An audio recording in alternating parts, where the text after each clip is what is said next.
तो यारो, क्या हमारा भोला भाला तांजीरो एक ठरकी है? और क्यों अपर रैंक 5 इतना वीक था? Well, get ready for some of the amazing hidden details and Easter egg about Demon Slayer. पर उससे पहले ऐसे ही इंटरेस्टिंग एनिमे रिलेटेड कंटेंट के लिए like the video and subscribe the channel. So जब हमारा मेन ट्रायो मुगन ट्रेन में एंट्री करता है तो हमें ट्रेन के पैसेंजर्स का एक सीन दिखता है। But the crazy part is that कि यह लड़की बिल्कुल ह्यूमन नेजुको की तरह लग रही थी।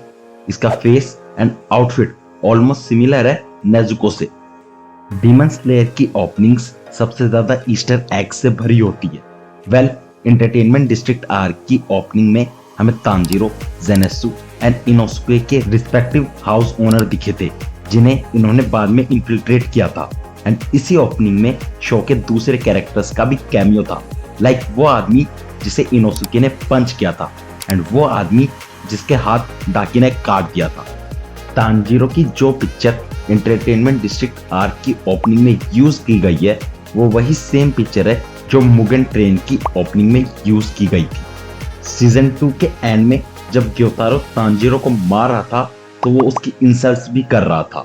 बट इन इंसल्ट का भी एक स्पेशल रीजन है, एज जब ग्योतारो ह्यूमन था बिल्कुल एग्जैक्ट सेम इंसल्ट उसे भी बोली जाती थी।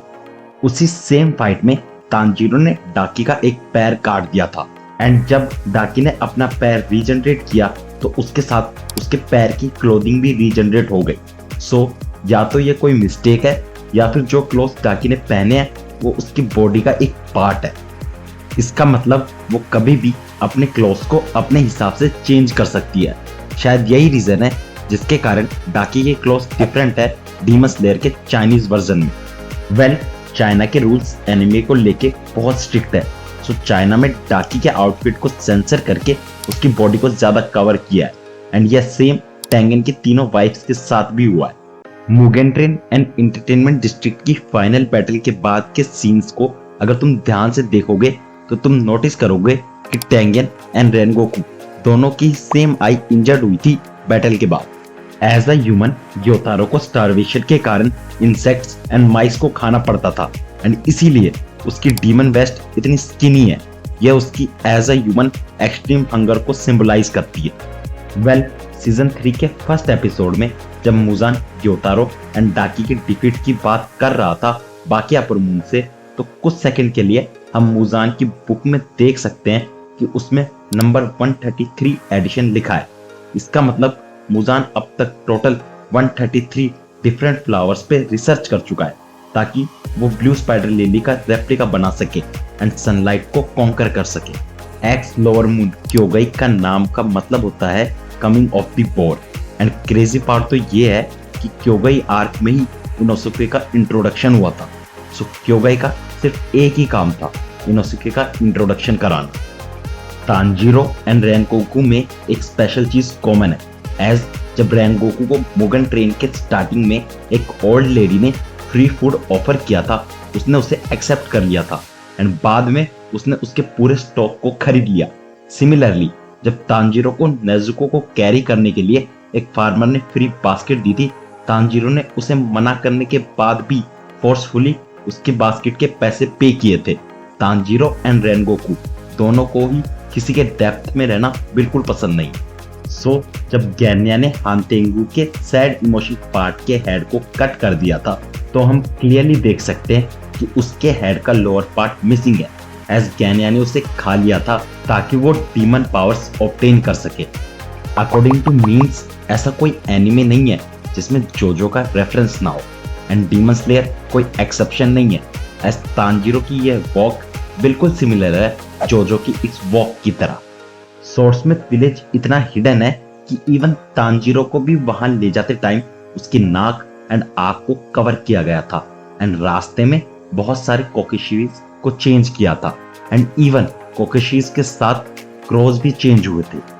तांजीरो जब मिसूरी एंड नेजुको के साथ हॉलवे में चल रहा था तो यह कोकेशी तांजीरो को देख के एम्बैरेस हो रही थी। वेल, ऐसा इसलिए है क्योंकि जब तांजीरो सोर्समिथ विलेज आ रहा था उसने गलती से इसके बूट्स टच कर दिए थे।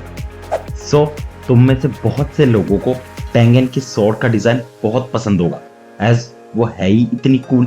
बट क्या तुमने कभी नोटिस किया है कि बाकी डीमन स्लेयर्स की तरह टेंगन की स्वॉर्ड की कोई शीत नहीं है, इंस्टेड वो क्लॉस में रैप रहती है। वेल, एज उसकी स्वॉर्ड्स ऑलमोस्ट तांजीरो की हाइट के बराबर है, वो उनमें शीत ऐड करके अपनी बैक पे एक्स्ट्रा वेट ऐड नहीं करना चाहता। वेल, रेनगोकू की बैक पर जो ये सिंबल है, इसका मतलब होता है डिस्ट्रॉय या एलिमिनेट, एंड जापानीज में इसे मैत्सु बोला जाता है, जो कि डीमन स्लेयर के जापानीज नेम किमेत्सु नो याइबा का भी पार्ट है। मुइचिरो के फ्लैशबैक में जब कगाया की वाइफ मुइचिरो की हेल्प करने आई थी, तो सीरीज में अब तक पहली बार हमने कगाया की डॉटर को शॉक होते हुए देखा, वरना वो ऑलमोस्ट हमेशा इमोशनलेस ही रहती है। तुम सब भी अपर मून रैंक 5 की फाइट से बहुत ज्यादा डिसअपॉइंटेड होंगे, एज ग्योतारो जो कि एक अपर मून रैंक 6 डीमन है, उसे डिफीट करने के लिए एक Hashira, 3 demon slayer and even Nezuko की हेल्प लगी थी, एंड वो उसे बेयरली हरा पाए थे। बट अपर मून 5 बस एक हाशिरा से हार गया। वेल, ऐसा इसलिए है क्योंकि ग्योतारो एक्चुअली अपर मून 5 से ज्यादा स्ट्रॉन्ग है, बट उसने कभी रैंकी की कोई चिंता नहीं की, एंड मुजान के अकॉर्डिंग ग्योतारो की वीकनेस ही दाकी है, वरना वो एंटरटेनमेंट डिस्ट्रिक्ट में नहीं मरता एंड अपर रैंक डीमंस की रैंक में और ऊपर होता।